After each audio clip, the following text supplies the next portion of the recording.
Okay, so magandang umaga po sa inyong lahat. So ngayon ay mag-unbox po tayo. Order po natin na pressure washer. Yan, buksan na po natin. Natin patagalin.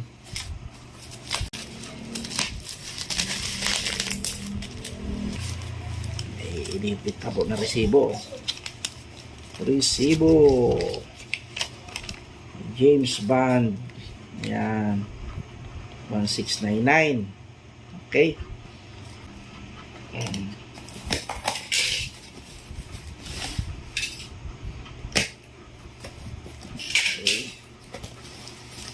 Yan.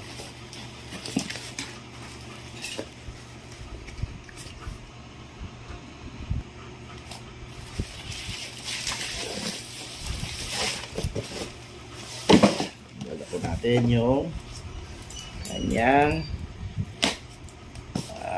unang layer na balot. Ito na po yung kanyang pinakang final na box. Yan po natin ha. Final box. Ito po ay Predator. Hindi po ito sponsored. Sadyang sinubukan lang po natin kung talagang maganda yung Predator, kasi yan talaga yung ating purpose, kasi maganda yung kanyang review. Maganda yung review niya. So may kasama siyang ito, usually mayroon siyang pinakang hose. Ayan.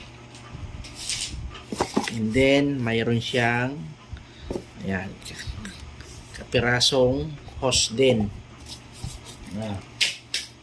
Mayroon siyang ito, pinakang gun niya. Okay?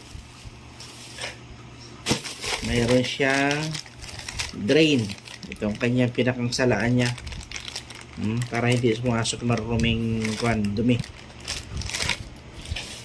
And then, mayroon siyang ito, panghugas ng sasakyan, pang shampoo, lagayan ng sabon. At ito yung ating mismong machine. Ayan, machine. Ito, mayroon siyang box dito. Ayan, mayroon siyang styro. Sabi ng iba, pwedeng paglagyan ng isda. Ayan. Predator 140 max pressure, 140 bar. Ayan. 140 bar, 1,500 watts. Okay. Ito yung bagong labas ng Predator ngayon. Tiningnan ko sa ibang wala pa silang, yung iba, konti lang nagbebenta. Isa lang yung nakita ko nagbebenta sa Shopee. Sa Lazada, hindi ko natingnan kung mayroon. Pero usually, dumikit yung kanyang plastic niya, dumikit. Ayan. Ayan. So yan po. Ito yung kanyang machine. Ayan.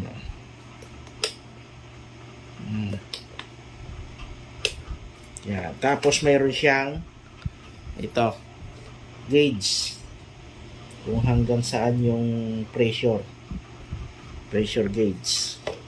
Dito nakakabit yung ating hose. At ang sabi nila, hindi ito basta-basta napapasok ng tubig. Ayan. Ibig sabihin, hindi siya basta-basta, hindi siya delikadong mabasa. Siyempre, wag mo talaga siyang babasain kasi hindi siya para doon. Ayan. Mura lang natin nabili ito. Nasa wala pang 2,000. 1,699. So, pumapatak siya ng 1,700. Piso lang ang kulang eh. 1,700. Okay. Ito yung kanyang maganda yung kanyang hindi na natin kailangan ng adapter. Ayan o. Common siya, common. So, ayos. Papakita ko sa inyo to kapag nagamit na natin.